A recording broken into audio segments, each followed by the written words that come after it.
World eye view में एक बार फिर से खुशामदीद।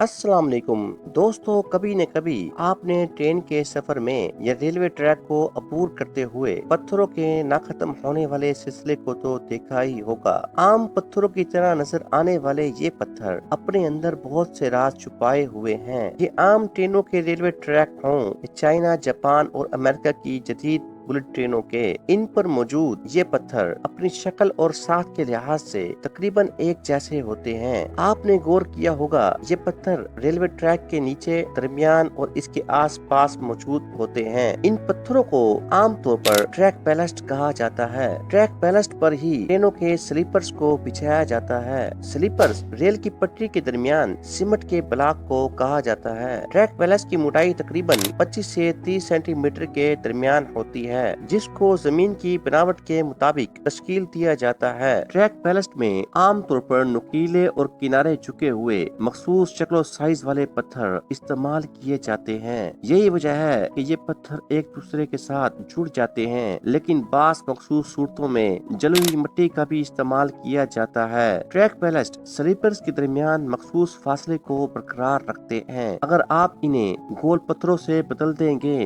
तो ये एक दूसरे के ऊपर फिसलने की वजह से ट्रैक बैलस्ट की मजबूती को कम कर देंगे और यूं किसी हादसे का सबब बन सकते हैं। बहुत सी मुसाफिर और कार्गो ट्रेनें हर रोज रेलवे की पटरियों पर चलती हैं। ये ट्रेनें बेहद भारी होती हैं। इनका वजन तकरीबन 10 लाख किलो के बराबर होता है, जिससे स्लीपर और पटरियों पर बहुत ज्यादा प्रेशर आता है। ट्रैक बैलस्ट न सिर्फ स्लीपर्स को अपनी जगह पर रखता है, बल्कि ट्रेन के वजन को भी यकसा तौर पर तकसीम करता है, ताकि जब भी ट्रेन इनके ऊपर से गुजरे तो ये आगे पीछे मूव ना करें। नाजरीन, सफर के दौरान जब ट्रेन किसी पुल से गुजरती है तो ट्रेन की वाइब्रेशन बढ़ जाती है, इसलिए ट्रेन की स्पीड को कम रखा जाता है, जबकि आम ट्रैक पर ऐसा नहीं होता। पुल पर ट्रेन की वाइब्रेशन बढ़ने की असल वजह ट्रैक बैलस्ट का मौजूद ना होना है। ट्रैक बैलस्ट वाइब्रेशन को कम करके ट्रेन में सवार मुसाफिरों के आराम में इजाफे का सबब बनता है।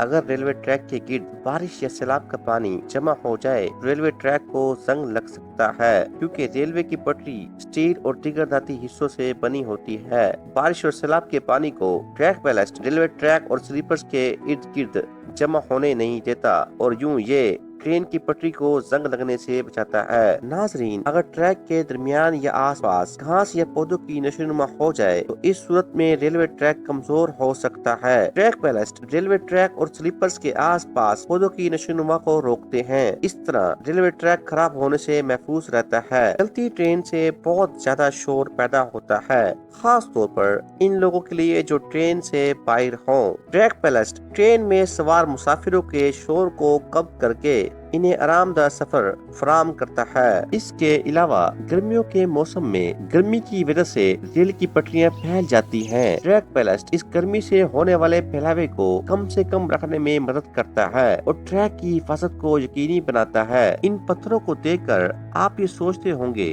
कि जब एक बार ये पत्थर पटरियों पर डाल दिए जाएं, तो वो हमेशा हमेशा के लिए यूं ही पड़े रहते हैं। कुछ हद तक ये बात ठीक है, लेकिन अगर ट्रैक बैलस्ट पर बहुत ज्यादा गंदगी और कीचड़ जमा हो जाए तो ये पत्थरों के दरमियान मलबा जमा करने का सबब बन सकता है और इसकी निकासी की सलाहियत को मनफी तौर पर मुतासिर कर सकता है। इसलिए रेलवे ट्रैक की तरह ट्रैक बैलस्ट को बाकायदा देखभाल और सफाई की जरूरत होती है और बास मखसूस सूरतों में इन पत्थरों को रिप्लेस और साफ भी किया जाता है। इस गंदगी के मलबे को साफ करने के लिए बैलस्ट क्लीनर नामी मशीनों का इस्तेमाल किया जाता है। नाजरीन, हैरान कुन तौर पर आम सा दिखाई देने वाला पत्थरों का ये बेतरतीब मजमुआ रेलवे इंडस्ट्री में रीढ़ की हड्डी की हैसियत रखता है। यहाँ ये बात भी काबिल जिक्र है कि मेट्रो ट्रेन पर इन पत्थरों का इस्तेमाल नहीं होता, क्योंकि एक तो इनका वजन कम होता है और दूसरा इनका ट्रैक पुल पर बना होता है या फिर अंडरग्राउंड, जिसकी वजह से इसके ट्रैक पर ना तो पानी खड़ा होता है और ना ही इनके इर्द गिर्द पौधे लगते हैं जो ट्रैक को मुतासिर कर सके।